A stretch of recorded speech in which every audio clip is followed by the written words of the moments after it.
ഇടതുപക്ഷത്തിന്റെ ശക്തികേന്ദ്രമായ ബാലുശ്ശേരി മണ്ഡലത്തിൽ UDF സ്ഥാനാർത്ഥി VT സൂരജിന് അട്ടിമറി ജയമാണ്. വിദ്യാർത്ഥി രാഷ്ട്രീയക്കാലം മുതൽ പാർട്ടി നൽകിയ പിന്തുണയ്ക്കും തനിക്ക് മത്സരിക്കാൻ അവസരം തന്നതിലും ഏറെ നന്ദിയുണ്ടെന്ന് സൂരജ് ന്യൂസ് മലയാളത്തോട് പറഞ്ഞു.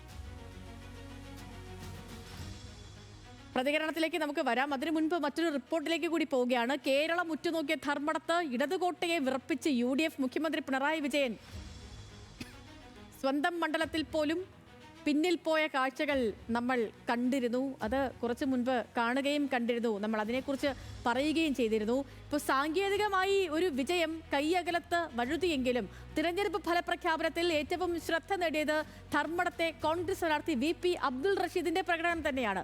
വെറും 18,437 വോട്ടിന്റെ മാത്രം ഭൂരിപക്ഷത്തിലാണ് മുഖ്യമന്ത്രി പിണറായി വിജയനെ അബ്ദുൾ റഷീദ് തളച്ചത്. CPM പാർട്ടി കോട്ടകൾ പോലും ഇളക്കിയാണ് യുവ നേതാവ് തന്റെ പേര് കോറിയിട്ടത്.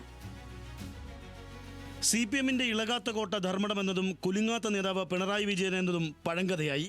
ഒന്നല്ല രണ്ടല്ല 6 റൗണ്ടുകൾ വോട്ടുകൾ എണ്ണിയപ്പോഴാണ് പിണറായി വിജയൻ പിന്നിലെന്ന വാർത്ത മലയാളി ആശ്ചര്യപൂർവ്വം കേട്ടത്. CPM കോട്ടകളെന്ന് വിശേഷിപ്പിക്കപ്പെടുന്ന ചെമ്പിലോട്, അഞ്ചരക്കണ്ടി, വേങ്ങാട്, പെരളശ്ശേരി തുടങ്ങിയ പഞ്ചായത്തുകളിൽ സാക്ഷാൽ പിണറായി വിജയൻ പിന്നിൽ പോയി. എന്നാൽ രാഷ്ട്രീയ പക്വതയോടെ അബ്ദുൾ റഷീദിന്റെ പ്രതികരണം ഉടൻ ഉണ്ടായി. ഞാൻ മാധ്യമങ്ങളോട് മുഴുവൻ പറഞ്ഞു, 40 ലക്ഷം ചെലവഴിക്കേണ്ടിടത്ത് 40 കോടി രൂപയാണ്.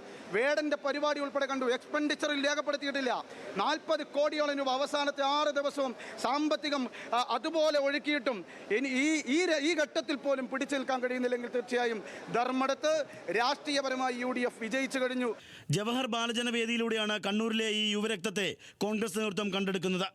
KSU കാലം മുതൽ പ്രവർത്തന മികവ് കൊണ്ട് ശ്രദ്ധ നേടിയ അബ്ദുൾ റഷീദ് നിലവിൽ യൂത്ത് കോൺഗ്രസിന്റെ സംസ്ഥാന ജനറൽ സെക്രട്ടറിയും കേരളത്തിലെ ഏറ്റവും പ്രായം കുറഞ്ഞ KPCC അംഗവുമാണ്. രാഹുൽ ഗാന്ധി നയിച്ച ഭാരത് ജോഡോ യാത്രയിൽ സ്ഥിരാംഗമായിരുന്നു.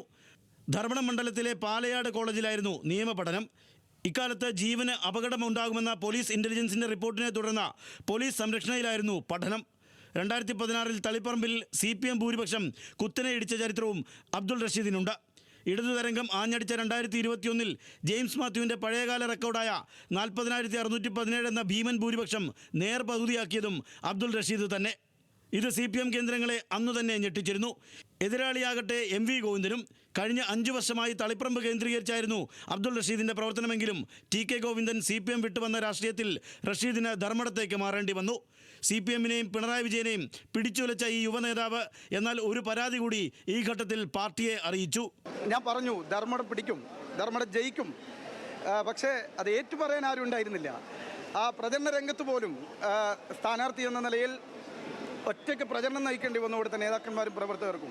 കോൺഗ്രസിന്റെ മിന്നും ജയത്തിലും അബ്ദുൾ റഷീദിന്റെ പരാജയം എന്നാൽ പൊൻതിളക്കമായി വരും കാലത്ത് വാഴ്ത്തപ്പെടുമെന്നതിൽ തർക്കമില്ല.